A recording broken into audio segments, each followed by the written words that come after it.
videos, and then boom, all of a sudden, one of the two people it can't even be heard the whole time, and we didn't Yeah, realize it.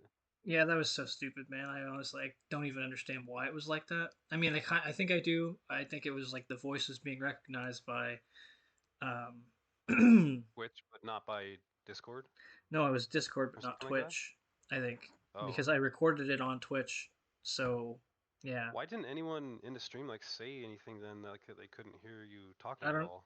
I don't know. I guess they heard you rambling to yourself and they thought that was good enough. This is awesome. Shadow's just talking He's his just talking to him, annoyance, just talking to and himself. Ross is ignoring him the whole time. This is Yeah, great. the entire time. All right, so Just I'm awesome recording. content. I'm recording. Yeah, I'm recording now. Um, so yeah, uh, where to really begin? I guess just in general. I guess today we're going to talk about Battlemage and kind of like the how to play it. Not really how to play it, so much more as how to like beat it, what to look out for, and then we're going Well, to show you everything some in examples. regards to it, right? Like how to build it, how to pilot it, how to fight against it, what to expect, um, how you should expect people to play against you if you're running it, all that kind of good stuff. Kind of the next phase of our TESL talks, we're going to move into breaking down like a deck archetype, um, and just talking about all the different parts that people have requested us. Like, oh, what's a good example of this kind of deck, or like what piloting tips are there for this kind of deck, or what should I do if I'm running into a lot of this on ladder because I struggle against it and I keep losing to this kind of deck or whatever. Yeah, so like I mean, Battlemage kind of was like the first idea because you see it all the time, and we both play a fair amount of Battlemage, so I figured it would be a good place to start. But we are gonna go into decks like Telvanni and like Dwemer and like fucking all that stupid shit like goblins, like the stuff that you guys are fucking seeing all the time on the ladder is stuff that we're gonna talk about and hopefully give you a bit of a hand. The goal is to basically make a little kind of list of you know all the decks that you guys hate to see on ladder. Hopefully you watch the video and then you can use the tips that we kind of provide you with in the video to win more games on the ladder essentially. It's a little late coming out, I guess, in general. We probably could have did this a little earlier, but yeah, Yeah, I no, mean, audio keeping kind of it to fucked up on us Fridays, too. and then there was internet issues last week, which wouldn't have been a good weekend for me anyway. So we're back to it though after a little short little hiatus. And if you Yeah. can't get fired up at the idea of me talking about Talvani at some point down the road, then I don't know what gets you out of bed in the morning. Yeah, I'm actually excited to hear about what you have to say about Tavani too. Probably nothing good. Well, I mean, I have played several times. I've made like a kind of aggro mid-grow version of it, so I'll at least talk about that and be positive about that version. Can't promise I'll say good things about the control variants, but Yeah, control can be done in a nice way though. It doesn't have to be fucking alter amulet bullshit. that is very true. In It's just fact, maybe we can unfortunate. inspire some people to make like cooler, more responsible, less toxic versions of it that are actually kind of like not cookie cutter, copy and paste. Yeah, that would be nice. All right, so Battle Mage in particular. Battle Mage. So the one that you guys probably run into the most is probably like the regular fucking version that Shadow posted like fucking what is it like 3 or 4 years ago now? It's been a while. Man, I don't even remember how. I think it was June of 2021 maybe that I finished number one with it and Yeah. posted it. I So had done it's like a little like little write up on it. Was that before for you guys? But I don't think that on the Facebook page where you posted it or even in Discord had the same reach as like on Reddit. well, when you posted it on Reddit, you did like your own little write up, I think, Well, like yeah, I in mean, I just kind particular. of that was like the culmination of my like Legends journey. At least that's how it felt at the time. And back then there was more people like active on the subreddit. Um, so I think it kind of had more reach maybe, but that was definitely when it started to really become prevalent on the ladder, I would say. Yeah. So the one that we're talking about here, actually, you probably have an example. You want to send it to me? Sending it right on over. Do you think it's more common than mid battle mage? Oh, 100%. Dang. I don't know if that should be the case, but It is probably like I don't know, cause like I If it's don't not this pilot. exact deck, then it's like one it's usually like something Right, right, very right, right. similar. Like it, Do you it'll think be like people have some version higher of it. confidence? Do you think people have higher confidence they're going to win playing a deck like that versus mid? Because mid, you're kind of always like, right on the edge of the cliff, but like it's really good if you can just walk that line. Like, Mid is a hard deck. It's a harder deck to play than this one, I think. Um, in yeah, particular, like this one, it's like if you're playing against like some control decks, it's almost like an instant win. Um, yeah. Especially if they're control decks that are geared toward like, um, like super beating late decks game. where the creatures, yeah, well, beating that greedy late game, but also like if they're geared towards stopping decks that are aggro decks where the creatures need to like actually stick for a turn in order to do anything. Um, Yeah. then yeah, it can just auto lose. But like, So this is like it's a the difference of mo. like, Yeah. Go ahead. so one sec real quick.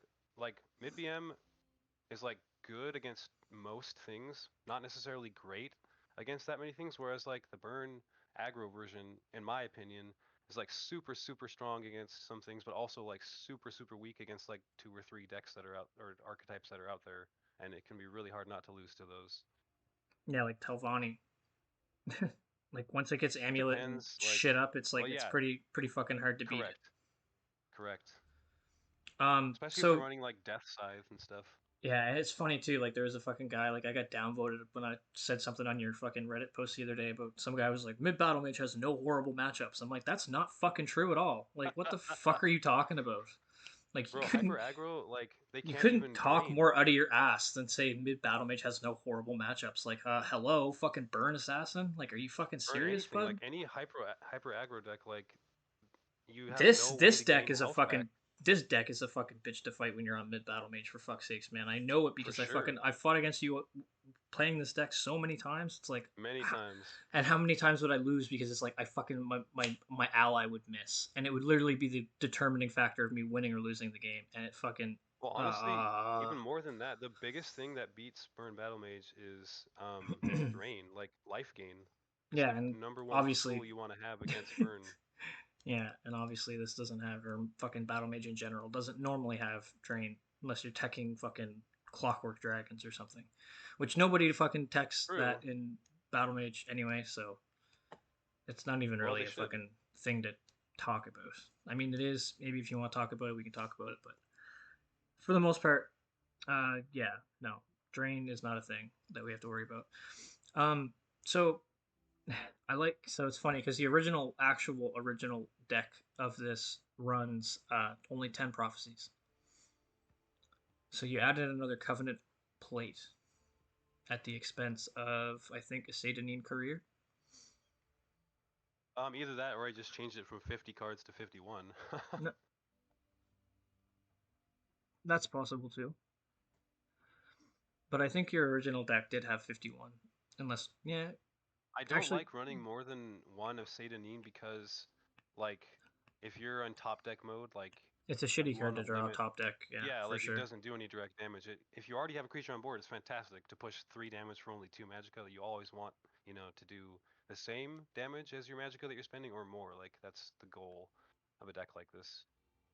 So yeah, this is a pretty standard version. It's pretty hard to you can't really go wrong with playing a deck like this. If you're looking for like quick and easy wins, for the most part, there's a way to play this deck the correct way, and there's obviously a less correct way that you won't win as many games. Obviously, just if you're You will definitely fucking still win some though.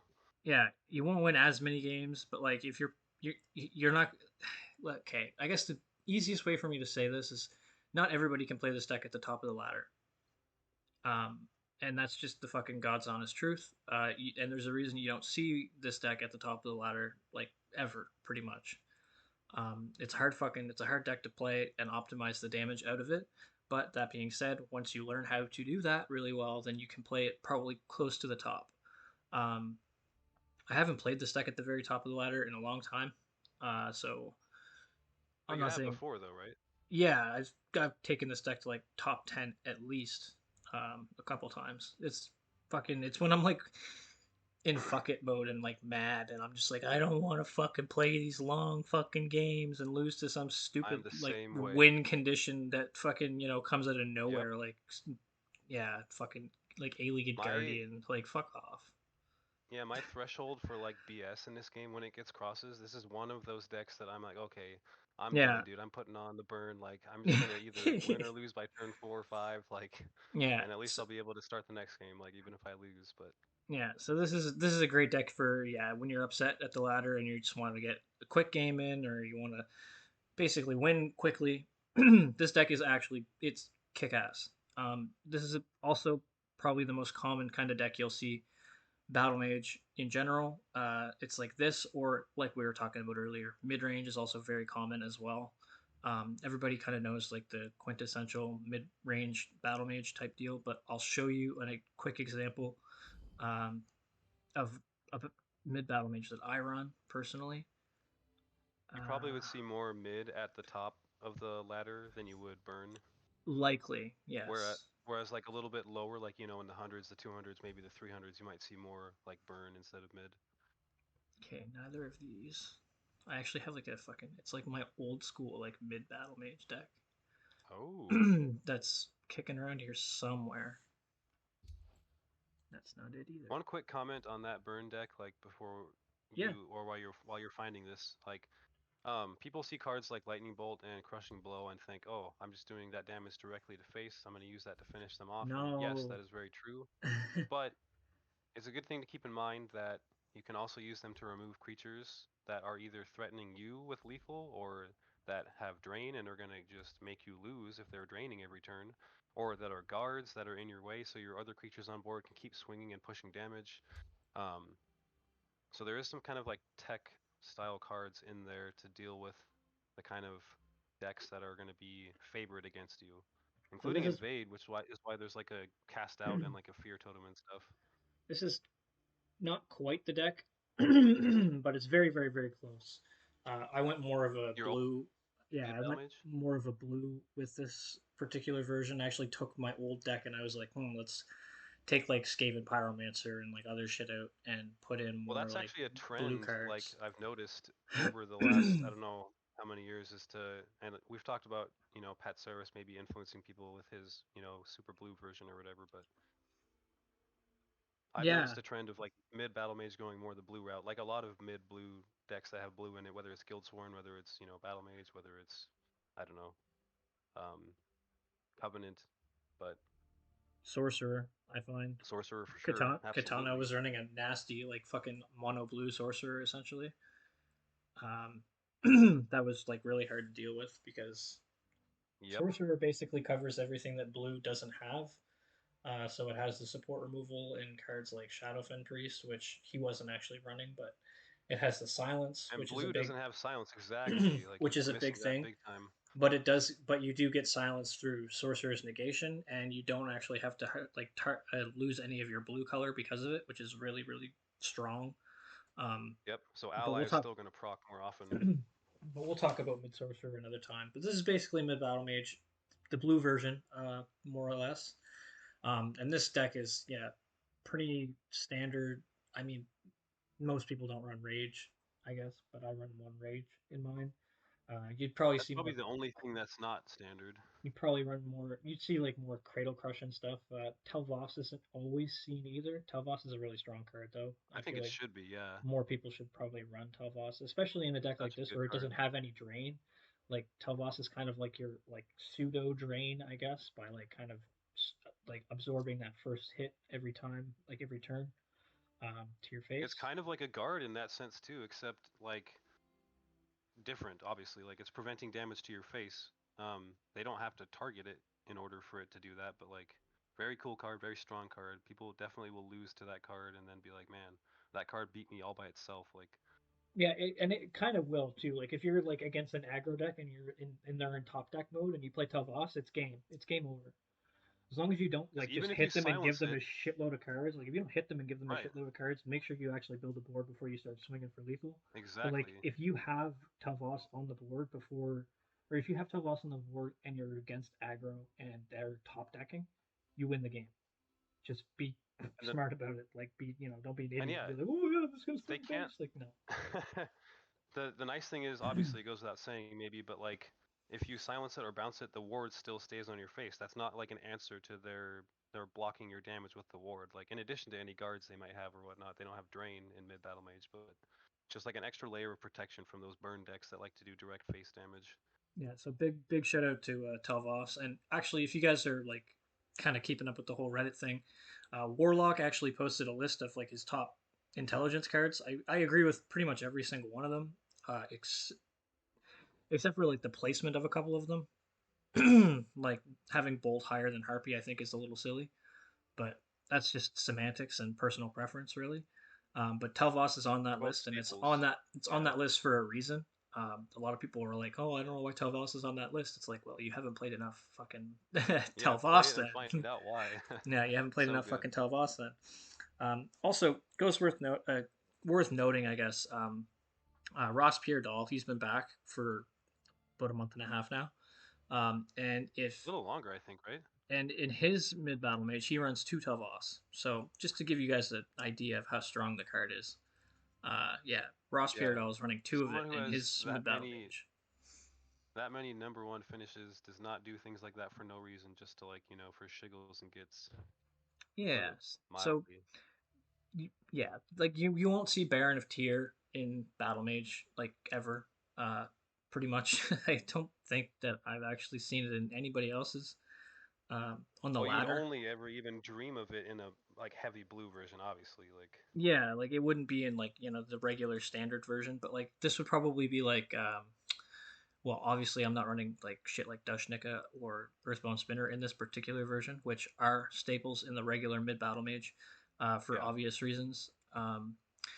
Skaven Pyromancer would be in here too. Just a couple of other red cards like Cradle Crush. You probably see Cradle Crush in here over like maybe Fingers of the Mountain, or you'd see like a mixture of both. right. Um, I like a mixture of both. Pretty much that would be like a more standard version. This is what I am running currently at the moment, and it wins a lot of games because, well, for one, a big thing about this deck in particular is Baron of Tyr will pretty much just hands down win against every aggro deck there is, for the So most good. part. Unless they're running like Intimidate, which is a card you don't see on the ladder like ever. But if you were fucking Mr. Death, I guess you run like three of them in your Archer deck. Man, I love that guy. Yeah, I do too. There's also Um, that creature in red. It's like not a Clan, Matronax. it's It's a Dread Clan Clan Fear. Fear, right? A Daedra or something like that. Yeah, he's a 6 drop, I Don't see that believe. very often either, but that would be a great card against if Baron of Tyr gained like super prominence, like people could start having as Well, an you'd option to run it play for with that. you don't run it for Baron of Tyr. You run it for Defensive Bruma for one, That because too. that card is fucking everywhere, and as it should be. Not in Battle Mage though, It is thankfully. in my opinion, like Warlock had that on his list for endurance cards or whatever willpower cards. I think Defensive Bruma is the number one willpower card personally. Yellow card. Yeah, What did he have as number one? I haven't actually. Mirak. Uh, Marak. Yeah, Uh, no. I could I could see Fervor being higher than Mirak personally. Like a I could only too. very special decks run Mirak, and only special decks can run Mirak well. Well, But yeah, that's like a no personal aggro or preference. mid row is ever gonna run it. But yeah, it's a great card. It can change the game in one turn, one play. Obviously, like at the That's a right time. that he says it's his list. It's like it's all right. Personal preference list. That's fine. Of Um, course. so moving on, those are probably the two most prominent battle mage decks you'll see. Just in general. Um, Another one you'll see quite common actually. It might be a little less common than the aggro and a little more common than perhaps mid range, depending on where you're at on the ladder. Um, but this is also the easiest battle mage to fight against, depending on how your deck is oriented. Basically, if you have any drain or any real concept of what kind of a battle mage they are, which is prophecies, let's say. This is actually the deck Or that I'm talking item, about. Prophecy something in like that. general is Prophecy Battle Mage is the easiest deck to fight against if you know what they're up to. Um, Which it becomes obvious pretty quick when every card they play is like a prophecy. yeah. Generally, they're running like 36 plus prophecies or some stupid shit like that. Disgusting. So you don't want to hit them in the face like ever. But when you do hit them in the face, you want to basically make sure that you're gonna like win the game. Um, basically you just trade them out. You trade Prophecy Battle Mage until I don't know. We can actually play a game. I'll boot up a Prophecy Battle Mage. I can just make one real quick against Sure. against Shadow. And basically, it's pretty easy. All you have to do is kind of wait the game out, and eventually Prophecy Battle So, Mage yeah, runs out of steam. you want to control them even if you're not on a control deck is like the best way to say it. I think like you're gonna Yes. act as if you're playing a control deck and how you're gonna be piloting whatever deck you're on. It doesn't matter if it's aggro, mid troll. You're gonna So act as in if you were every playing a matchup, control deck. in this I think is going to be a recurring theme throughout the whole going forward when we're talking about decks. I think this is an important thing to mention, so I'm going to mention it now. When the game starts, every single game is like this. It doesn't matter if you're playing hyper aggro or if you're playing control or whatever. Everybody there is going to be an aggressor or somebody that plays the role of aggro, and there's going to be somebody that plays the role of control. Personally, I like to play the role of control, even if I'm not necessarily a control deck. Even if I'm playing aggro, I will try to outtrade them and essentially win through board that way. Unless I'm playing a special deck that I know that I can just go fucking face Right. whatever, and like even like move. When I play move, I try to fucking kind of outtrade and outvalue them. Um, it's just I don't know why. It's just the way that I kind of just the way I got into playing. Like when I first started, I was all about aggro, and I was like, everything has to be aggro, and I have to, hit face I'll as grant you that. fast as much as I fucking possibly can, and whatever, and like try to win that way. That doesn't always win, and oftentimes when you do end up losing, it's like fuck, I feel like I could have won that. Which is a feeling that I was kind of tired of feeling. So I kind of decided to try to play a little bit more control in general, and it's done me pretty well. I want to say a couple quick things about Battlemage in general while Yeah, you're building this. yeah, go ahead. So pretty much the vast majority of Battlemage decks, like they're going to have some kind of like combination of wards or items or something that's going to allow them to fight really well for the board. Even stuff like mid Battlemage abusing, you know, breaking wards instead of waiting for your opponent to do so and then putting another ward on there, breaking it again by trading into something to summon a bunch of guards. Like those kind of decks are aside from the burn version, like, and I don't know, maybe the prophecy because they're not even looking to try to do this, but like mid battle mage, the crab orc version with Alfeet Conjurer is good at this too. They're super good at fighting for board. Um, and normal like item aggro battle mage, if they want to, they can fight for the board too. You have stuff like Sentinel battle mace that gives a ward. You can put, an item on a creature that already has ward from Ward Crafter, and then it's doing damage where it's not taking any, and it's a ton of damage, and you can just like take over the field lane and then push a bunch of damage because there's nothing in your way and you've already built a huge board or whatever.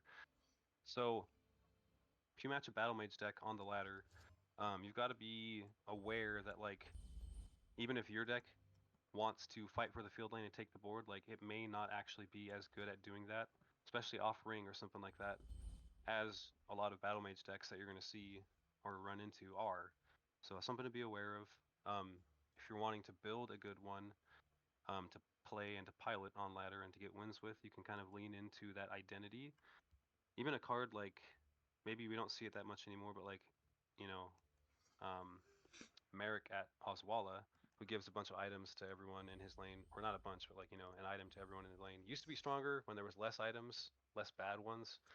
Now it's kind of more of like an RNG card, but again, it fits with that kind of like, all right, I built up some creatures in the field lane. Now I'm going to give them all an item and just like either destroy any creatures in my path or just push a ton of damage to face and just end somebody who I was waiting to have, like you mentioned before, all this damage where it doesn't matter if they have a bunch of prophecies. Like now I have enough damage to just push past it or whatever. So um, keep that stuff in mind about the deck archetype when you're building it, when you're piloting it, and when you're running into it on ladder and you're trying to think, oh, what kind of cards is my opponent going to have in hand right now?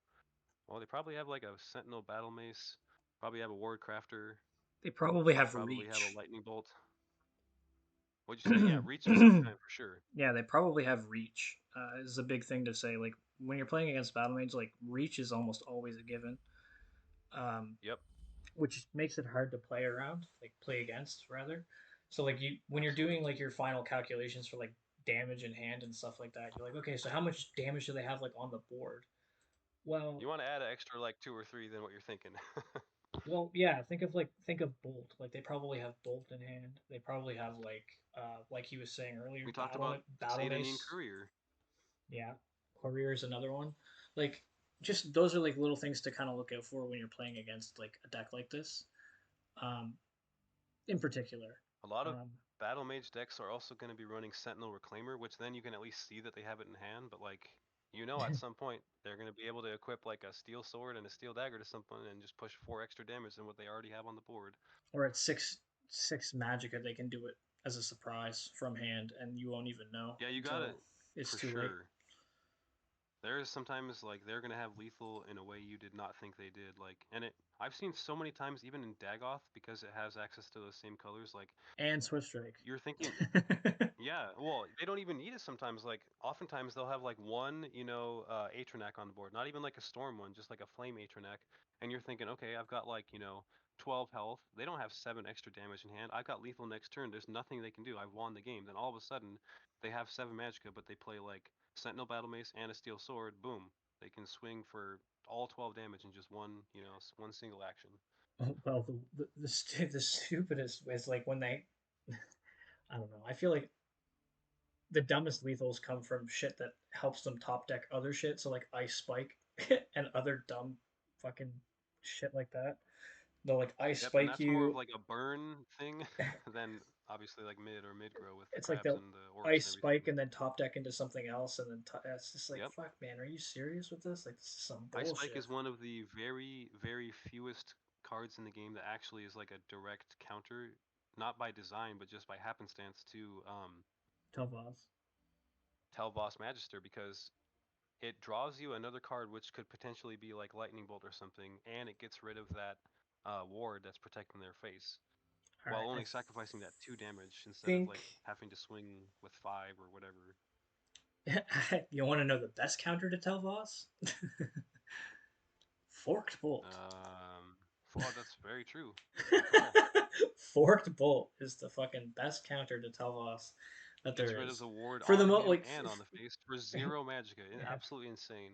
for 0 mana, yeah. That's the best part. Anyway, so yeah, well, And then, let's run a game and I'll kind of give you okay, guys an idea of how prophecies and shit like that work, and I'll actually show you another version that I have built. I think maybe I have it built. If I don't have it built, it doesn't take me long to build it. I'll just take this deck and then kind of tech it. Um, but yeah,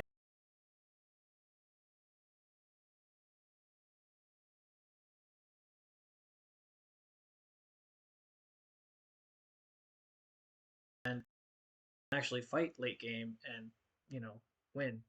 It's not like, oh, I fucking if I don't top deck on Kano or I don't whatever, like it's not going to be an automatic loss. But for the most part, you do want to. I'll show you guys what to keep in your deck and what you want to kind of what will be tech essentially. That'll make you guys. It'll take your prophecy battle mage to a different level. Not necessarily better, just different. Um, yeah. So anyway, I will. ironically, Prophecy Battle Mage is one of the absolute, just almost borderline auto win decks when it matches up against a deck like Burn Battle Mage. Because every time I hit their face, which is like my main goal, they're getting a free card.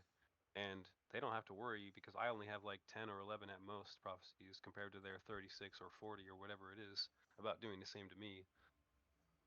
Yeah. So like another deck that prophecy battle mage is pretty much like an auto win against is like most move decks That's a because good point, yeah, unless they're playing most it smart and playing it slow. most move decks the only way they really have access to drain is through um, Apex Predator, and even Apex Predator has to break runes in order to get some drain off. What Which do you care what deck I play against the Prof? no, go ahead, play whatever you want. Okay, I'm just gonna play like mid tribunal. Oh yeah, Mid Tribunal, wicked. Well, mid-grow, so like against a lot of kind of decks, I'm actually trying to be proactive, but like it has the tools to deal with Prophecy Battlemage. Hey, you can't say that you don't care what deck, and then if I pick one, object to it. Well, I just think it's funny because it is. Um, okay, this is actually pretty decent on the start, but in general, when you're playing any prophecy deck, you don't really want to keep a prophecy in your hand. So we'll put that back for You now. want me to play something more aggressive, like, and then The show how? Is the audio better now? I was kind of leaning back a little bit. I could still hear you. I don't know about people tuning in. Is it better? Tell me it's better. Are you talking to me or stream people? The stream people. Oh, okay. Low volume. So when you say low volume, you mean like you can't hear me, or like, can you hear me now? Is it like, am I clear at least? I need to know.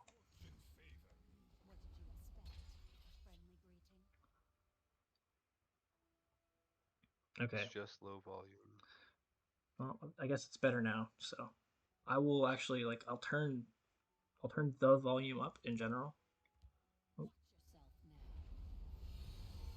I can be louder if need be. My wife had a girls' night out tonight and is spending the night wherever that was, and my son is at my in-laws, so I am the only one here. I can be as loud as I need to be.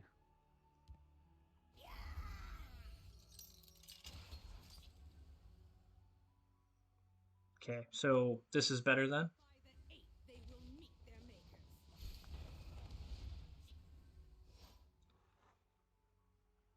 The stream people. What do you mean, you people? It's clear now. It was muffled before. Hooray! Yeah. Okay. Well, it's better. Um, this is good. All right. It's better to tell me now than for me Then to at the fucking. very end or something. Well, it's for me to fucking go through it and do whatever, and then be like, oh fuck, and not have any idea like what the fuck is going on until I fucking watch the recording and then get pissed off.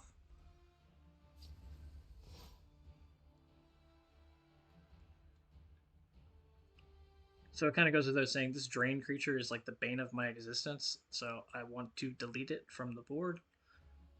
Obviously, I'm going to do that. I don't know if I want to use that though. I think I'll use this instead.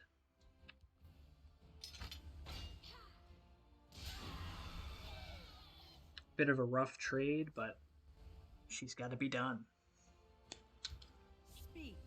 Another one. Yeah. So Tribunal's a fucking trash matchup for this deck, honestly. I can choose something else next time. I don't know. Like when I say I don't care, it's like I don't really, but like not really a good example. Not everyone's going to be playing Tribunal. So this just happened. This just happened to draw this way, but like I run like monastic champion. I run like whatever wraith, like the 4-cost 5/5 with ward. Like it's a very like proactive like mid-grow tribunal. I just happen to draw like the bit of drain that's in here. Here's proof. Well, you're gonna have to do face stuff here anyway soon. So. Which is something you don't want to do against Prophecy Battlemage. Because it's likely that they just get to play a card for free on your turn, which is never great.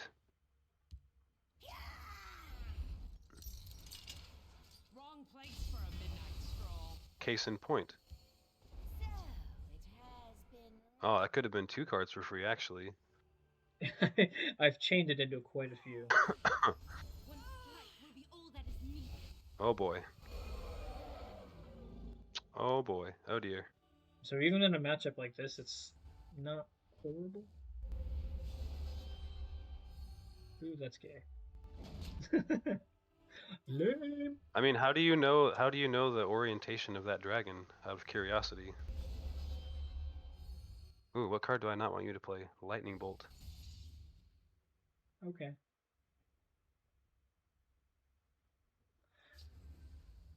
That is fine by me.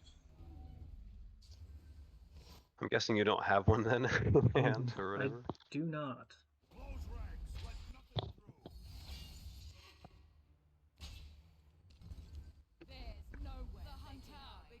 Yeah, so even in a matchup that's probably favored for me, to get me down to 6 health is pretty good, for sure. It's pretty fucking ridiculous. But it's just kind of like the whole like this deck literally it just doesn't regard trades at all. Like I'm not trying to trade unless he has drain or a guard that I can't get past. Speak of the devil, and he shall appear. Well, I said one that I can't get past. Oh, well, snap. Yikes. And there it is. My drain did not end up mattering. So this is why this deck is such a fucking. I mean, I'm not going to say it's toxic, but it is kind of fucking toxic. I really I don't. don't like it. Yeah, But I don't not like for it. that reason. I Like, don't like it either. not for that reason. It's just like, yeah, it's like just pure aggro, right? Like it's not very interactive, which some people think that like, you know, in order for a deck to not be toxic, it needs to at least be somewhat interactive, which is why people hate like SOS OTK and why they hate like Workshop combo with Titan, like stuff like that. Well, main reason I hate Um, workshop combo with Titan is because it's a stupid fucking thing that should never should never have been invented. oh yeah, we can open up that can of worms some other time, but Yeah, no. I'll play something different this time that's like maybe just actual aggro and show how to try to kind of like control with an aggro deck against, unless Yeah, you wanted to leave it at that, but I mean,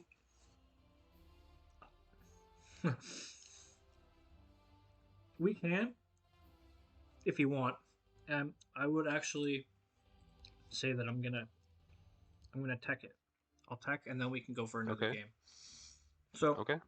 the tech I'm gonna add, it's seems kind of stupid and silly, but in hindsight, it makes a whole lot of sense. Um, so you guys have probably played. Um, if you haven't played with it, you've probably played against it before. The old Prophecy Assassin deck is pretty cool, and Like Assassin Beetle and stuff. yeah. So Battlemage has like a well, not its own version. You can make your own version of it, where you're running more like heavier prophecies like Cliff Hunter, Fate Weaver. Obviously, Fate Weaver is in the original Prophecy deck anyway. Now hold on just a second. How are you weighing these here cards when they're digital? What do you mean they're heavier? The cost. So they cost Canadians. they they cost more. So No, I know what you meant. I just wanted to be funny, I know. or you know, So we're running. jive. So we'll run these cards that are a little more like costly, but we also run cards like Desperate Conjuring and Tinkering, so that we can take the free card that we get off of Prophecy and basically turn it into something ridiculous. Um, but this will also give us more of like a late game thing that we can kind of look forward to if we're against like a control deck, right? And just to be that guy, because you never fucking see this card on the ladder ever. Do you know what it is? You know what I'm adding? Oh, you've talked to me about this card so many times. I had a feeling. Somerset Orrery. Yeah. Yeah, Somerset Orrery is it's the bomb. The bomb digs. While you're narrating this down, I saw my guy Spliff L Pillager in the chat. Shout out to him getting his first ever top 10 Yeah, last yeah, month. yeah. That was the Finished thing. number 8. For those Yeah, of you that fucking watched our episode, our TESL talk on like how to achieve top 10, it is possible. yeah. He had never done it He before. he listened and he watched the stream and stuff, and then I don't know. I guess my stream helped him a little, which is cool. Cause like at least I know that I'm doing it for something. Probably not Raider.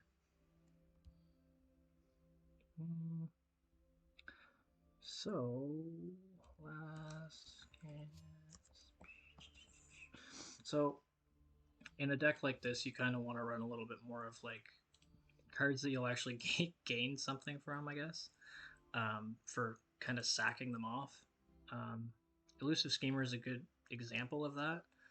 Um, you don't really gain anything from Elusive Schemer itself except for another copy of it, but it's a copy for 0, so it makes for really good fodder for like tinkering and shit. Um, another good And card card would draw be is like pretty much always good. another good card would be like Mythic Dawn Informer, which has the potential to give you some absolutely ridiculous shit. So I actually will pop a couple of these in here. And it's also kind of Some cool too people would because like probably run whenever you Balmora Spymaster, but we will never recommend that you do that. yeah, don't fucking run Balmora Spymaster. That's a noob card for noobs. Sorry, not sorry. If you run Balmora Spymaster, Not that there's anything don't. wrong with being a noob, but there is something wrong with knowing that you're a noob and what you're doing is newbie and then continuing to do it when you could be informed and do better, I And guess. just learn how to play the game and not rely on fucking rolling a card with Balmora Spymaster. RNG. It's Like not even real RNG, it's like fake RNG. so they're like obviously like RNG is just an inherent thing in the game. Like you can't really get around it. It's like I mean, and this deck does kind of abuse RNG, I guess, in a sense of like tinkering and shit. But like I don't know, Spymaster isn't. It's just not a good card. It's not a card I recommend playing. And if you play against the Telvanni deck that we hate the most, to that Telvanni deck runs Balmora Spymaster too. So it kind of leaves a sour taste in your mouth. Just fucking Shout the out card. Haram Black. Yeah, that fucking guy. Anyway, so yeah, basically this is like a different version of Prophecy Battle Mage. It's still running a shitload of prophecies, but it's teched with other cards like I said earlier, the Somerset Orrery, which you never see. So this will basically turn the cards that you draw and not on prophecy, turn them into cards that you could draw, potentially that aren't prophecies. Like, if I draw a bunch of harvesters, this doesn't play Assassin Beetle, so I can't just, I can't play Harvester for any cheaper than 7 mana from my hand. So I'd rather it be in my deck for it to hit a prophecy, right? Just kind of common sense things, I guess, that aren't really super common. Like you don't see Orrery on the ladder at all because everybody thinks it's a fucking meme card. Um, when I guess it kind of is. Like in reality, it is kind of a meme card, but it does have a place in some decks, and this is a deck that it has a place in. So yeah, figured I would show it I off. love it. So Um, we talked a little bit about like how to play around um, Prophecy Battle Mage. A little bit with the burn also. I will say don't overreact because it doesn't have as many prophecies, so like don't assume that they're just gonna hit prophecies on every rune. For mid battle mage, one thing I don't know if I think we talked about like if I mean some versions definitely do run Cradle Crush Giant, so one thing to keep in mind as far as playing around that, when you get around turn 5, turn 6, especially if they have ring, split your lane. Don't have everything in one lane where it's just asking for it to get Cradle Crushed and all 4 of them to get removed by one creature. It's a that huge happens. like tempo swing. That It's happens a happened to me a lot. lot of times. Yeah, me Yep. too. I'll forget it Be exists aware until of I that. pass the turn, and then it's like I pass the turn. It's like, oh fuck, Cradle Crush, and then it And then happens. someone who's spectating you says in before Cradle Crush, and then they play it, and it's like, yep. Yeah, and it happens right away, and you're just like, God damn it, why, why me? You forgot about my boy Cradle Crush. Yeah, which, like I said, it'll always happen. Yeah, I'll play. I'll be playing something. I don't know. I'll even call it on myself too. I'll be like, oh fuck, and then I like text somebody or message somebody or whatever Yep. in before, and then sure enough, like they'll pop their ring and Mm-hmm. they'll fucking play Cradle Crush, and it'll kill me. Well, kill all my creatures, or like kill my entire lane and leave one like horribly maimed. Yeah, that's worthless now. So I'm gonna do my level best to play an aggro deck Oh as if fuck. it was control. You're gonna play the aggro sword? Yes. So it's gonna be difficult, but I'm gonna try to control the board and build up a huge advantage while staying above 0 health if possible. I keep a spare blade in my boot. So Always a good idea to keep your health above 0.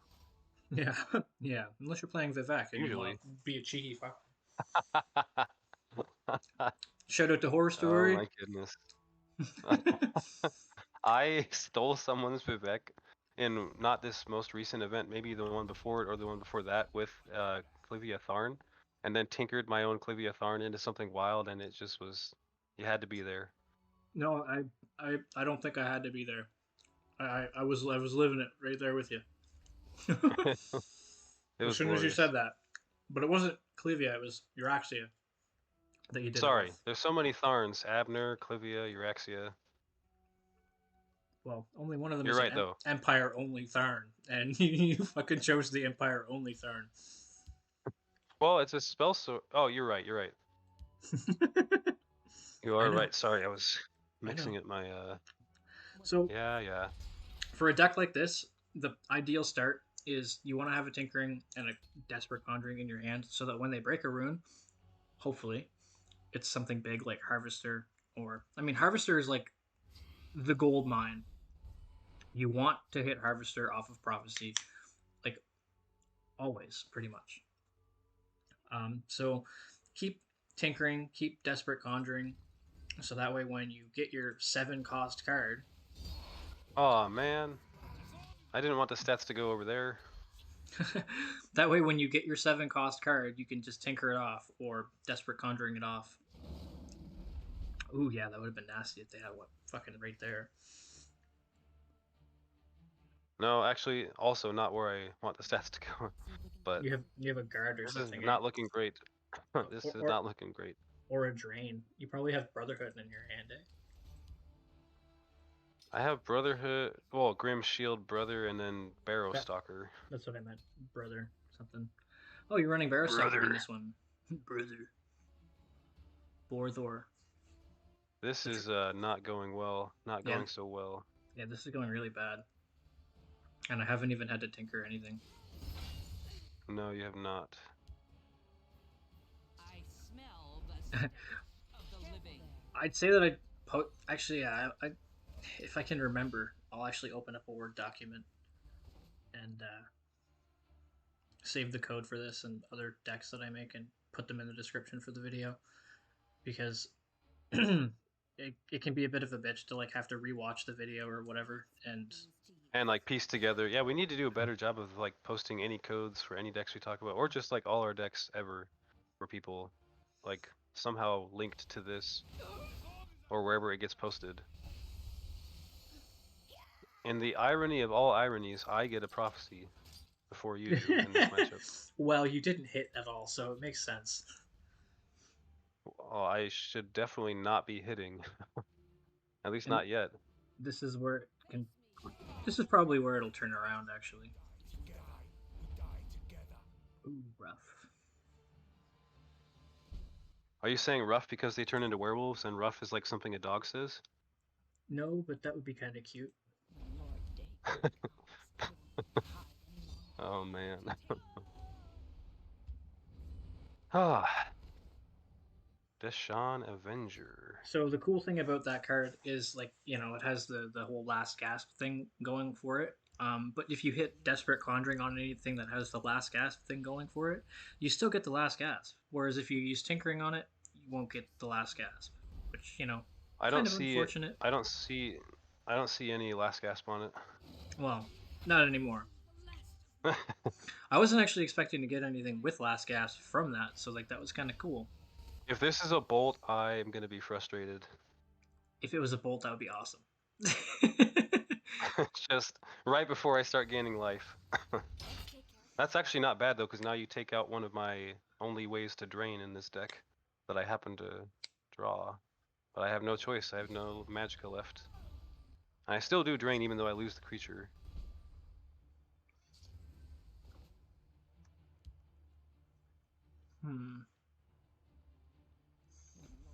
There's not that many drain in this deck, like with the Tribunal, but my luck against you continues even off the ladder or events. That's It's okay. a real thing at this point. I had the last game, so I'm not really too worried if I lose this one. Plus, this is more of like a whimsical kind of like Prophecy Battlemage, so. Right, and we're just trying to illustrate like what Prophecy I, Battlemage decks are trying to do, and then how you should play against them if you're running into them and losing to I was them a gonna say lot. I'm kind of I was hoping that you would turn it around, honestly, because it's kind of this is like how to beat it. Right, because it's very hard to beat if you don't know how to go about it, especially if you're on aggro like I am Like if right he was now. just fucking running, I don't know. Like if he was just playing like an aggro deck would normally and just hitting my face in the beginning, I You had would you have a huge board, and there's nothing I could do. This isn't that defensive of a deck. Like, like I had him down to 4 health. Like he would be dead by yep, now. yep, absolutely. As it is, I played it the right way, and still you got me down to 4 health. By Arce's being, stay back. I love Earthbone Spinner. Not like romantically, of course. Oh, I'm sure you meant romantically. I mean, there's better looking art, cards in this game than Earthbone. Like Watch Commander, much more I was gonna attractive. say like watch convincingly. Commander probably. Yeah, like honestly, just Hey, random and fucking.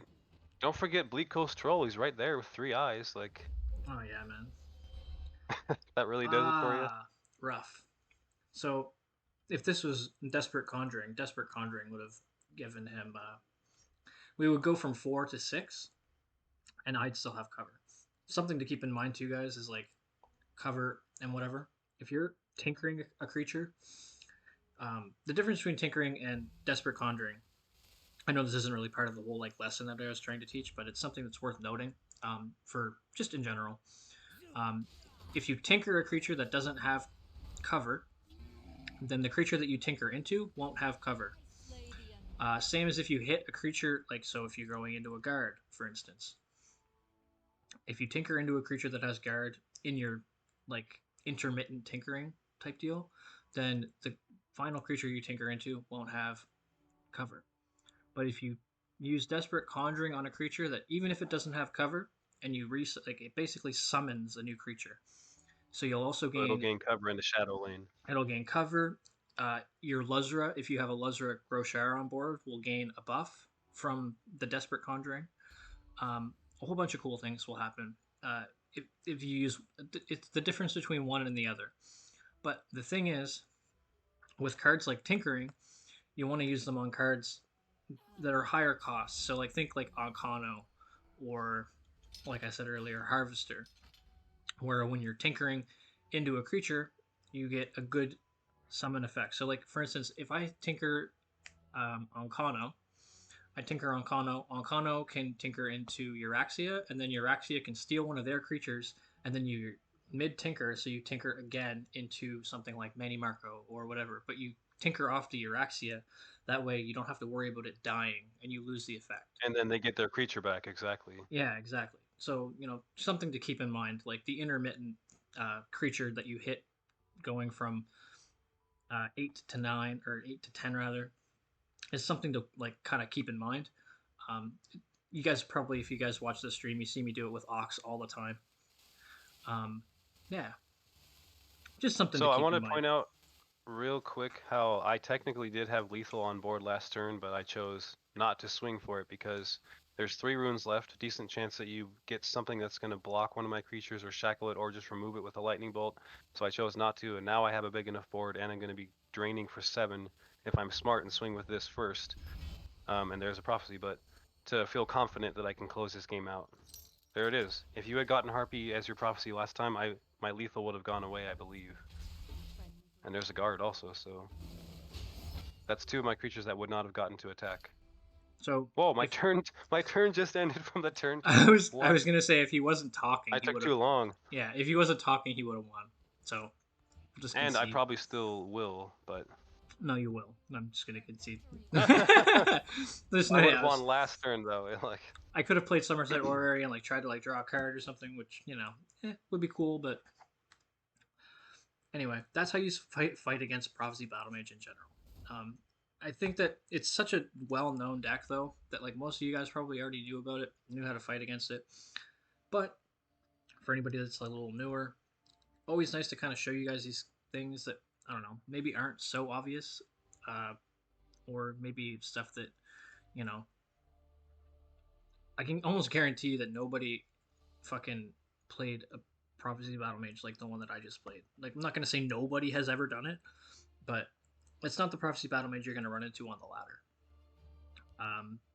Which is, kind of a good thing, but also, you know, be I always encourage people to be a little bit more creative with their decks, and even if they're looking at like a tech, like an online deck for whatever purpose, always try to like fucking make it your own. Like decks aren't gonna run all of your favorite cards, but that doesn't mean that they can't. I mean, not up they not always should they, but try to make the deck your own. Um, is kind of where I'm getting at with this. You'll get more satisfaction from winning with the deck that you came up with, or at least heavily modified to make it your own, than just. Yeah, I mean, yeah, man. it's great to win anyways if it's someone else's deck that you haven't made any changes to or whatever. But we at least, to speak for ourselves, I guess, and not for other people, find satisfaction in making our own decks and tinkering with other people's decks and kind of putting our spin on them and then seeing if we can make them competitive. Yeah, and like obviously, like I'm not gonna say like I fucking created every deck that I play. Like I didn't fucking invent mid battle mage. I didn't invent fucking um, Nyx Ox combo, but I invented my version of Nyx Ox combo, Very and true. I'm the one that makes the fucking neophyte tech and shit like that is something that I can say I can say with confidence that I've never seen anybody else do it, and even still, I've never seen anybody else fucking play neophyte on the ladder with Mentor's Ring, and I don't know why. I mean, I would think that by now that It's just people not quite crazy enough. would catch on, but again, that's like kind of what makes my deck unique, and it's kind of the whole me part of it, which is nice. Right quick, Yeah. to kind of wrap Battlemage up and put a bow on it, do we want to say anything about item Battlemage decks? I mean, it's maybe not as many of those floating around as the other ones we talked about, but you do see them every now and then. Like, I think they're kind of cool. I wish they were better, like consistently good, but I would say that if you're gonna run item battle mage, just do yourself a favor and run item assassin, because that is actually a fucking scary deck.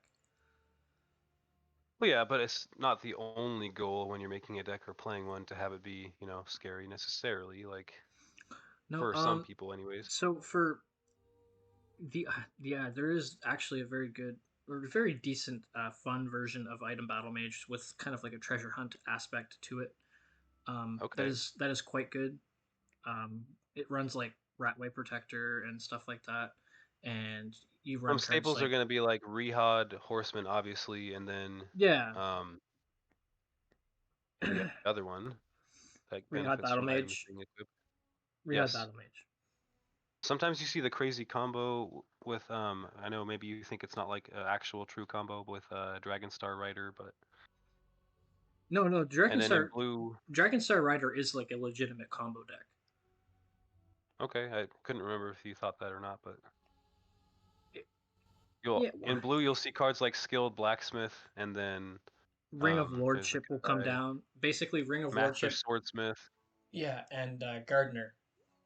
Corsair ship sometimes. Yeah, Gardener you can do some crazy stuff with like that. There's an item that shackles, and if you equip that to a bunch of people, like everything on the opponent's board is shackled for a turn. Like Here, one sec.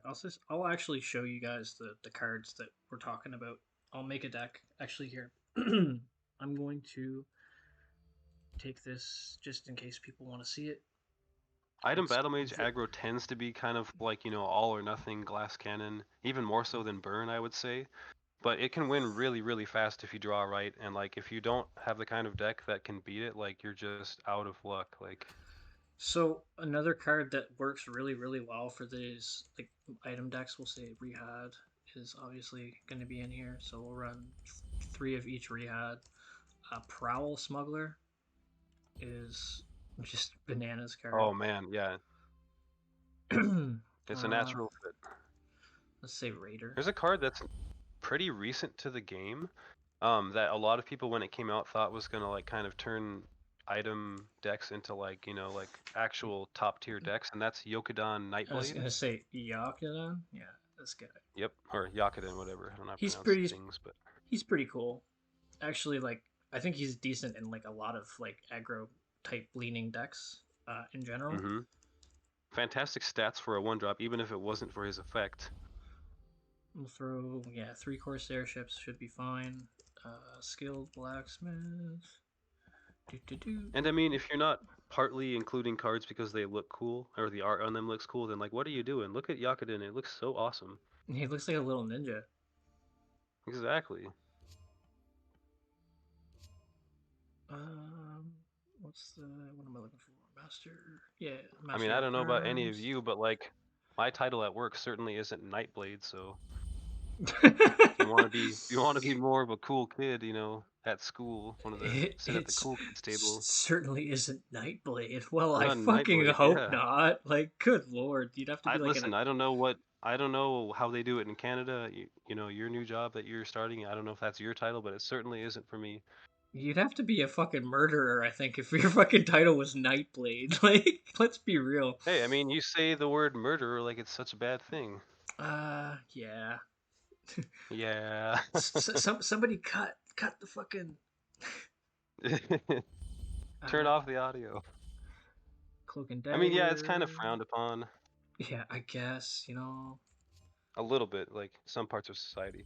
So I've never actually made a fucking Dragonstar deck, to be honest with you. Just because I'm surprised that you haven't.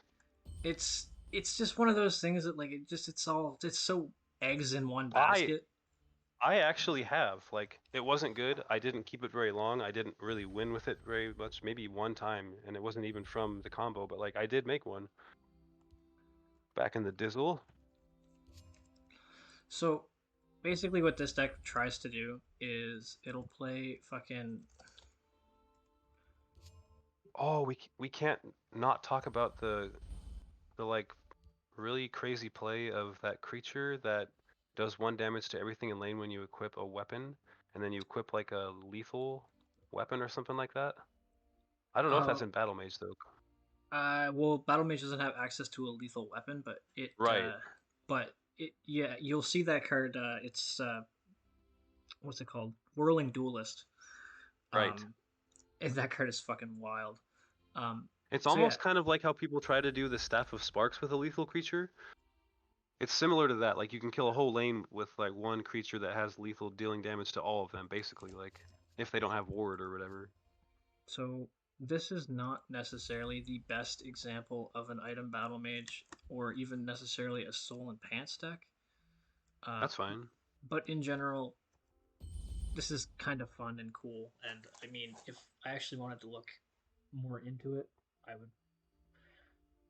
Well, in general, I would look more into it and actually try to find the cards that are supposed to be in the deck. We have to pause a moment for station identification and give a shout out to Justin Larson, who Sir Proof very famously like was all about the stolen pants back in the day. Him and Sir Prook as well. Man, we were standing on the shoulders of giants. It's funny. I used that analogy the other day when I was talking about, pretty much talking about like my involvement with the game in general. It's like I have my own little thing. Now, did you say do my own thing with fucking Twitch and stuff? I was actually talking to somebody that they were like, "Well, what do you do in your spare time?" Fucking when I was at work, and I was like, "Oh, this is what I do." And yeah, basically the whole idea of like kind of trying to move. Obviously, like you can't do something that's already been done. And kind of like my style, I guess you could say, is like it's very Justin Larson. It's even though I can see that. I never really watched his videos up until very recently, actually. But and you missed out back in the day. I watched his like a couple of his videos like here and there recently, and it's like fuck man, like yeah, I can totally resonate with this guy. This guy's awesome. So it was cool having very like humbling too for like people to say that and like very like honored, like thanks guys. But also it's like yes, the whole standing on shoulders of giants things, like we're not the first people to do cool stuff like this, and it's definitely important to notice that. But even more so, it's important to acknowledge the people that did kind of come before you, and kind of pay homage to that as well. Because if they hadn't inspired us, we would not be inspiring anyone right now. Yeah, we wouldn't really even fucking, oh yeah, let's take the time out of our day and make silly videos like this. Like we And I want you really, guys to to make the video, take something out of this, right? Like this is kind of like that's what we're doing it for. to make the video sillier, I should have said we were standing on the shoulders of Cradle Quest giants instead of just giants. Why not belligerent giants?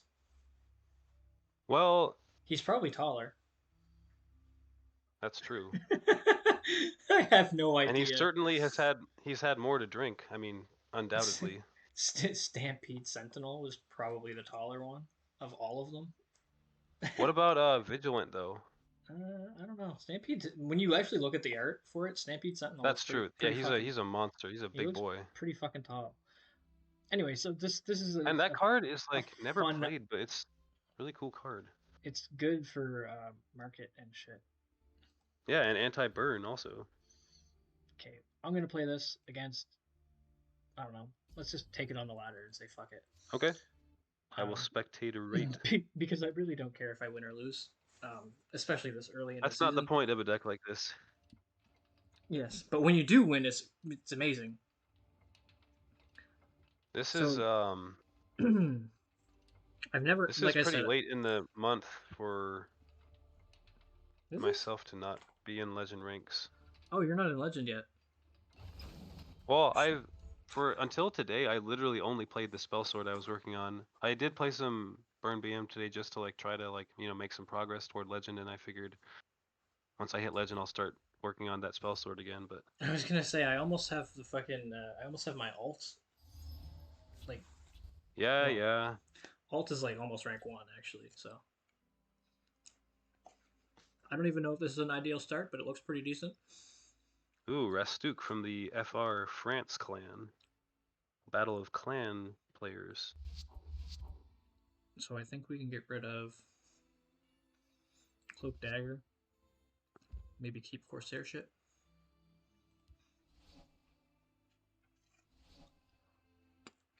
Awesome. So the combo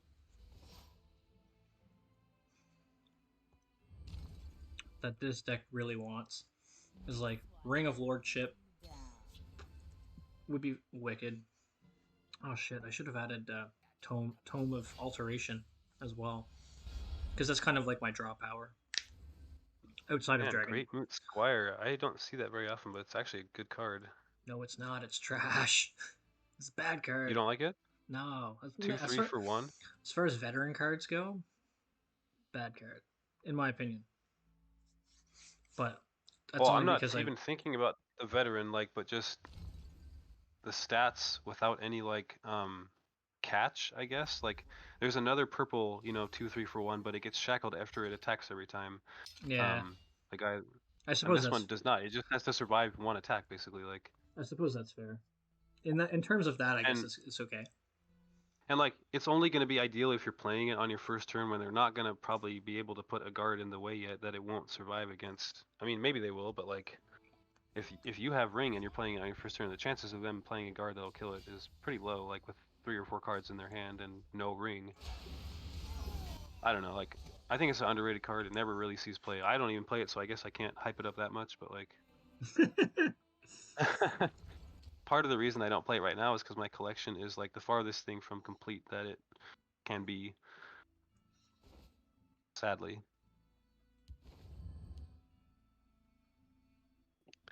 Shadow is a sad panda, not having all those beautiful primo and alt arts and full collection. Yeah, that's actually rough. Your collection took quite a hit.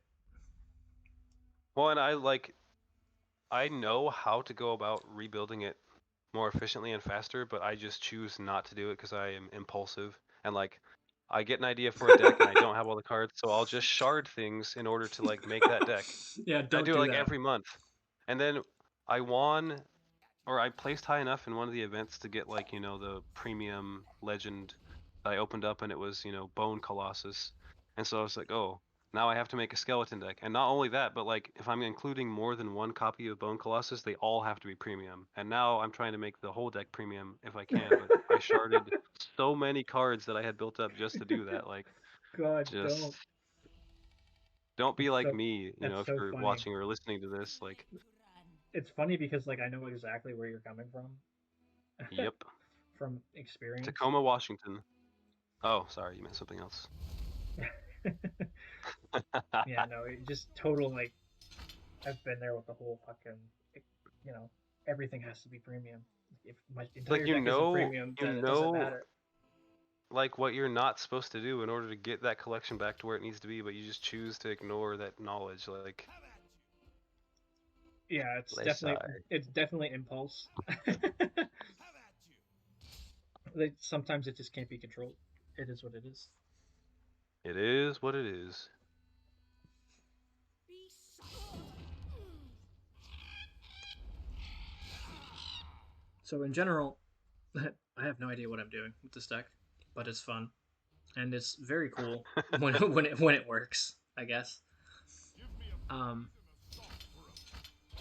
Alakir here. Actually, I can say a little bit about this card because this card is actually fucked. Good card. Yeah. So this card will gain stats seemingly out of nowhere. Like it will just. You'll see next turn. If he lives, then he just gets bananas. He gets so big.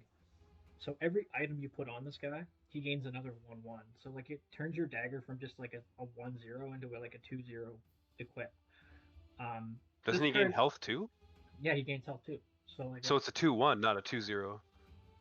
yeah, that's what I said. I thought you said 2-0. Maybe I'm having hearing problems. I don't know. It doesn't matter. We get Maybe the I idea. just need to speak the fuck up. It could also be my fault too, right? So Well, you would only need to speak up if the mic was directly above you, right? okay, move on.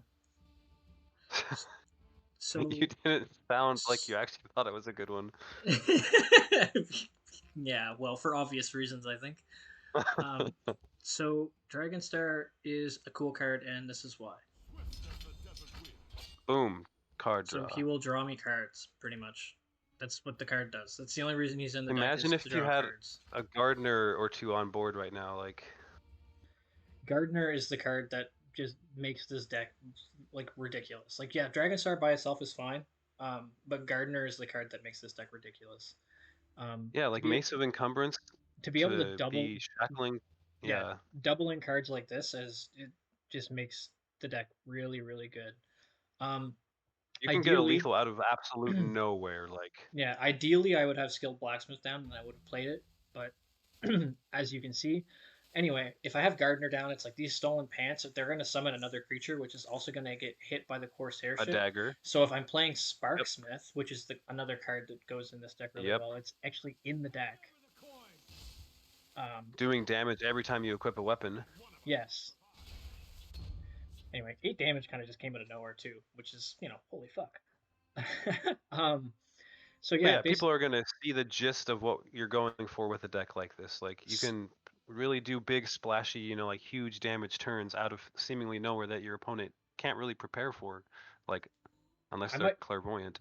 I might actually beat him with this, which is Yeah, fun. it's very possible you could win this, especially if like that Mace of Encumbrance comes into play. Like we've If talked about how later in the game that Shackle is just so OP. Like yeah, I'm thinking right now. I'm thinking if he doesn't have lethal.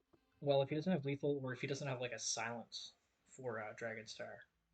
Yeah, mute would be like huge here, obviously. Yeah, if he had mute, mute would fuck me up real bad.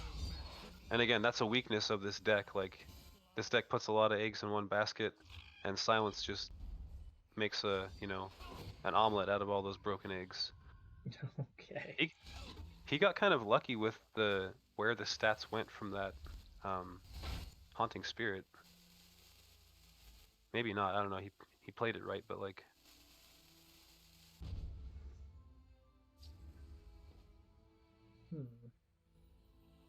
That's not a bad card to draw there. To kind of stall.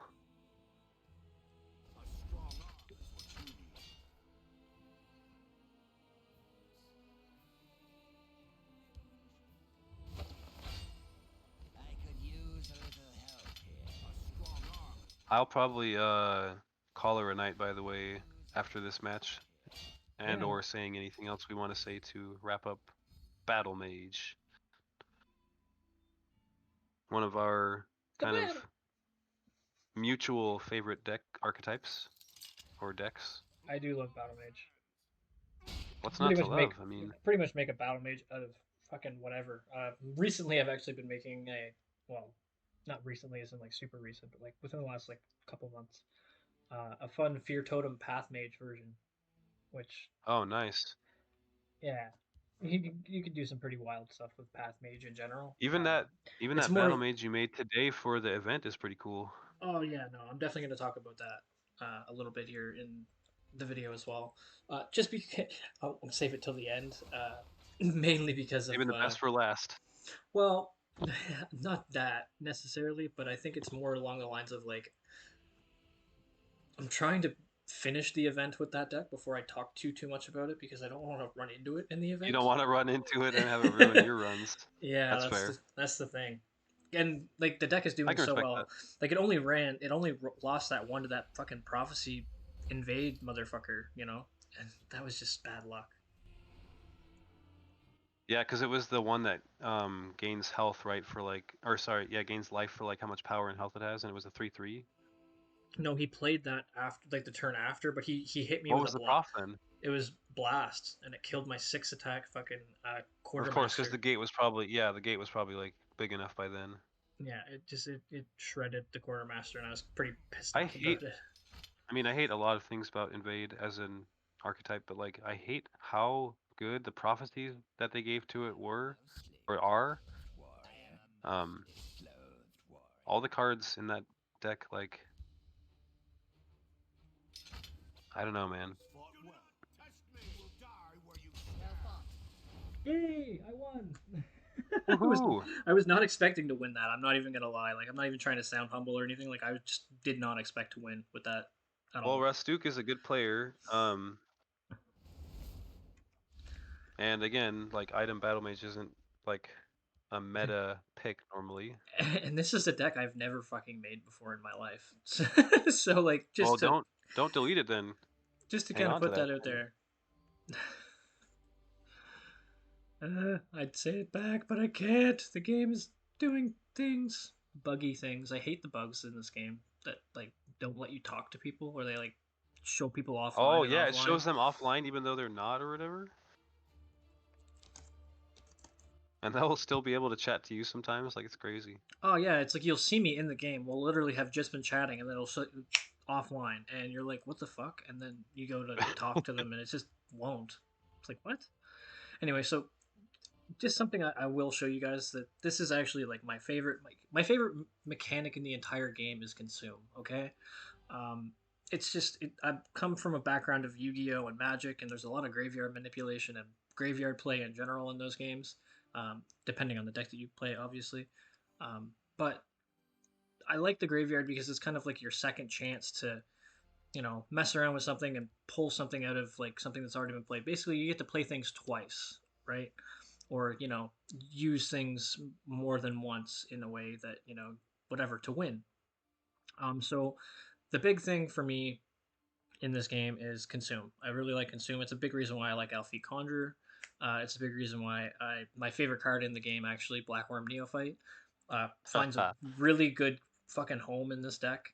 Um, so I'll talk to you guys about this real quick. So the Arsenal Gauntlet is actually it's not a very common gauntlet. Actually, this is like the first time we've seen it in like 2 years. It kind of goes back to the whole talk I had with CVH. So yeah, this deck here is really cool. It caps at 4 mana, which is not ideal for running it on the ladder, but it absolutely slaps the tits off of everything in fucking in Arsenal. So the basic You'll never idea. hear me disapprove of a deck that only goes to 4 mana. So the basic idea here is like Blackworm Neophyte is drawing in the shadow lane, but you're also consuming cards like Crocodile Brute, so you're drawing a card from that too. So you're drawing a bunch of cards from Blackworm Neophyte usually, and if you have Corsair Ship down and you consume like Ill-Fated Scholar, then you're summoning a Spirit, and you're drawing a card from the Spirit because it'll be 4 attack as well, and you're also getting a Purple Skeleton, which comes in handy with Covenant Oathman. So Covenant Oathman will draw you a card from your deck. If you have a red Item, yeah. card, yeah, an item from your deck if you have a red card, and if you have a purple card as well, you get to give the item +2/+2. Now, Which is insane. if you draw a Cloak and Dagger from your deck, you can Both give of them get the those cloak stats. and dagger both get +2/+2, right? Before I hope it we're not splits. opening a big can of worms if people don't know that, but Yeah, before the card splits, you get it, they both gain 2/2. So you end up with a 1 cost dagger that gives you +4/+2, or a 1 cost insane, cloak man. that gives you +2/+4. Bonkers. So the value you can get from this is just crazy. But on top of that, like all the cards in here are very cheap. You know, you see like Nord Firebrand obviously is very cheap. Which, by the way, Blackworm Neophyte's whole idea or whole ability is the card that it consumes, it summons a skeleton that has those keywords, so it gains charge. Or it'll gain, like, if the card has like guard, which actually there are no. Well, there's a guard in here with Green Pact Ambusher. So if it consumes Green Pact Ambusher, then I gain a little skeleton that has guard. But the big thing is the skeleton is purple. So it allows Covenant Oathman to get the full proc in 2 colors only, which normally this card would be in a Covenant deck, which is 75. Yes. Not the And most so you're not consistent. going to draw it. You're not going to draw it as often in Yeah, that so deck as you are in Battlemage. not the most consistent. So like I'm actually very happy that I made this card work in this deck. It's also why I'm running a card like Grave Grasp, for instance. And Grave Grasp Or was purple actually, skellies. yeah, it came in really clutch. Actually, there was a game earlier I won and I had like fucking 6 purple skeletons on the board like at the end of the game because Grave Grasp came in super clutch. But yeah, Wandering I Skeleton. just thought of this. What? Did you think of I literally just right this second thought of this. I'm wondering if you Like considered another way to get Vastery? purple Vastari, exactly. Uh, well, Vastery's a 5. But yes, you could use Vastery as well. Oh, and you wanted to Um, keep the curve under 5? I just wanted to keep it low as I could. That's fair. And Again, you'll never hear me disapprove of keeping the curve low. if I was gonna run this deck on the ladder, I would probably add Vastery and probably Soul Split as well, because Vastery also gains from spirits. It'll gain attack from like spirit Not cards. just skeletons? Yeah, it gains from skeletons or spirits. I'll actually look it up. Ah, I did not remember that. Yeah, for each friendly spirit and skeleton, which is cool. Vastery is a super cool card, don't get me wrong, and you don't really see it Yes, like yes at all indeed. on the ladder. And the reason being is because normally you have to have a full lane, like a full clear lane, in order to gain the full like effect of it. Right. And And there's normally skeletons are kind of hard to, or even spirits are kind of hard to play at a high level anyways. yeah, and it's not you don't really see them a whole lot. They do have a lot of synergy in decks that are like sorcerer and stuff, but like I don't know, the whole sorcerer and purple decks in general with skeletons, like it's been done. So this to me is like a really cool deck. It's very very fucking strong. This deck is currently 14-1. Like I said, the only loss was just really unlucky to a prophecy that this invade guy got, and then he did other dumb invade shit, and ended up getting drained. But like I'm Of course. honestly, like I'm pretty confident that this deck could go like super. Like I'm hoping, I'm not gonna jinx myself here, but I'm hoping that that's gonna be my only loss, and I hopefully can go 27-1 with it. And you'll be But tied and maybe end up on top depending on your strength of like who you faced or whatever with yeah, 2 other people. yeah, it's difficult to say, and like for sure. I don't really know how it judges the at the end there. But every time I've tied for first, I've always never actually had first. I could have the same record as the person that's in first place. I could have even gotten there first before them, and it won't matter. I think I remember someone telling me that it takes tiebreakers into account, like first and foremost, like if you played against the person you're tied with and who won, and then like it judges the performance of like all the people in that Apparently, event that you matched against and that they matched against. And like for instance, if you ran up against a bunch of people that are good and have good records in the event and the other person didn't, you're going to be above them. If what? if you didn't like lose to them directly, like head to head, Yeah, I which is the know. primary tiebreaker. That's the thing is like I talked to Fluffy and Brian about this like so many times because I would I would have the same record as Fluffy and he'd still like be you know Above you somehow. yeah, he'd like be considered number one, quote unquote. And it's like, fuck. Anytime that I've tied with him in score, he's always ended up like on top. And it's like, Interesting. Because you have no control over who you match, really. Like no. And you have it's to just not beat whoever you match, obviously. hmm. and it's not like, I don't know. Obviously, only one person can be like first place, and it's not like I get any like reward or better or anything. But it does suck to kind of like be the always a bridesmaid kind of thing. You know what I mean? Never the bride. Yeah. Yeah. So it would I be won cool. a grand melee at 27-4, and like I tied with at least one other person, but I just happened to be above. Um, I guess it's kind of like luck, but also there are some tiebreakers that I was told. I don't know if it's true back in the day that like they put in to determine who gets to go, this spot above or whatever. So yeah. Anyway, this is a really cool deck that I run. Um, yeah. Don't In steal Battlemage. it. Don't steal it. Or At do, least I not mean. till the event's over, right? Yeah. No, I already showed it. It is what it is. If I run into it, I run into it. Yeah. But yeah, it's like I'm not even joking, guys. Like this deck is fucking overpowered. It just feels like games are a blowout. Like more often than not, it's like I just beat the absolute piss out of them. Like before they even have a chance to fucking play a card, or like get some sort of a board presence. Or if they do get board Rude. presence, if they do get board presence and beat me like early game, then like I almost always have the cards. Well, I mean, it thus far, I've had the cards to make a comeback in the end. Just due to the fact that it will draw. Like if I take a turn off to play Corsair Ship, it always nets me positive yield. Like unless I'm literally like one card away from dying, which hasn't happened yet. Right. It's pretty I, rare for that to not be a tempo loss, like in normal, ladder context. yeah, and the thing is too, it's like because of the way Arsenal, like the particular lanes are set up. Yeah. If I even if I play that card, like normally I'll always go into the field unless I have, I don't know. There's not really any reason for me to play it into the shadow because I won't draw from it. But if playing that card into the field, it also gives something else a +1/+1, so you don't lose as much tempo as you would if you were playing it on the ladder.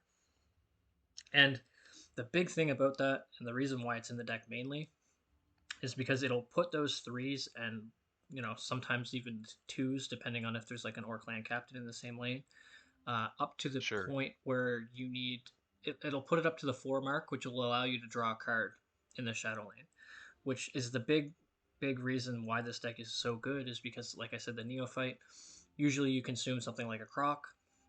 You're consuming the croc, you draw 2 cards, right? So it has a lot of cycle. Like it cycles through the cards very, very quickly. Um, Also, something to note is like by itself, if you play Covenant Plate by itself, it is a 4 cost. It's a Yep. or not a 4 cost, but a 4 power. So 4/2. So you play that by itself into the Shadow Yep. Lane, 3 mana. You get a 4/2. You draw a card, right? So the deck is really good. Anyway, something I'll send Battlemage to kind of show you guys. It's also cool. Um, hopefully I don't run into it.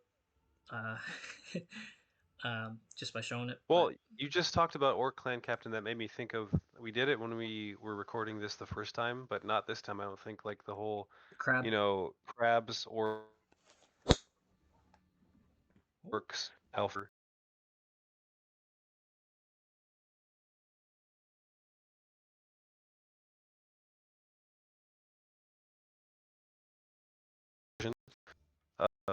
With like crabs or like Dwemer and then orcs and Elfie Conjurer and stuff. Do we want to show that this time?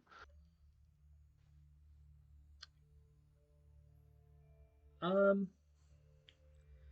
Well, we are gonna do I an mean, episode. people We're gonna know do about it, but an episode on Dwemer next. I think if you want to do Dwemer, or we can talk about like, yeah, we could bring it up then. yeah, let's do that. Because there's a warrior version as well that was very popular for a while. Yeah, like the warrior version and the battle mage version, I think are like the 2 most common. But it also has a really good version in Crusader as well. Crusader, yes. Shout out TMO. Shadow Katana was debating with me the other day, saying that it's like the best crab deck. I mean, you can make the argument. Yeah, I mean you could. That doesn't necessarily mean it's right. So, final thoughts on Battlemage before I sign off. Hopefully, we showed you guys the different archetypes. If you're coming to like this particular podcast thingy, looking for like ways to build like an invade version or a SOS OTK version, like probably a different podcast if there even is one out there, would be for those types of things that we consider, frowned upon. But That being said, hopefully, I do yeah. run I do run Stealer as an alternate win condition um in a Wisp Raider version. With, Oh yeah, you showed me that, but that's different though. That's like not the whole point of the deck. Like that's no, one of many, paths on that deck. no, and it says something cool that I run in the deck.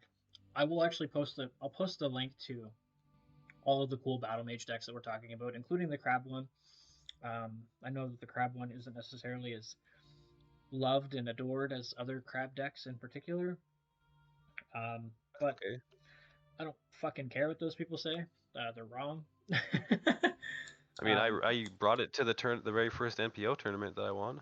Yeah, no, it's a good deck, and despite what other people say, it actually does take skill to play it properly. Yeah. Anyway, that's all I'll say about it. So yeah, I will we definitely link decks in the description. I promise. I promise. yeah, that'll be cool because we showed off, some different ways to kind of build a Battlemage deck if you want to. We showed some games where one of us or the other was piloting it, kind of how to play against some of them if you're having problems running into like Battlemage decks on the ladder. Let us know if there's anything we missed, so we can kind of like, as we do these next upcoming decks, spotlights, if there's anything you want us to kind of cover that we didn't in this one. So thanks for tuning in. Yeah. This is your boy Shadow AZZ signing off for the night. Just remember not to play Workshop, Don't and fucking everything play will the be card. good. Don't fucking play that card, man. Card makes me mad. Every time I see it, I go fucking fear my wrath, or whatever the fucking taunt Fear is at the my time. wrath. Whatever the taunt is that I'm on at the moment. Like, Time to die, weakling. yeah, fuck that Oh shit. man. Anyway, it was fun, All right, man. and Well, I yes, kind of need to get some sleep myself. I So can't blame you. It is later for you than it is for me, and I'm already feeling that way. So get yeah, some rest, man. it's light out now. So Oh no. yeah, it's all good. It's all good. We'll do her again next week. Yes, for sure. So I'm going to end the recording, and you take her easy, man. All right, man. You too. Bye. Later.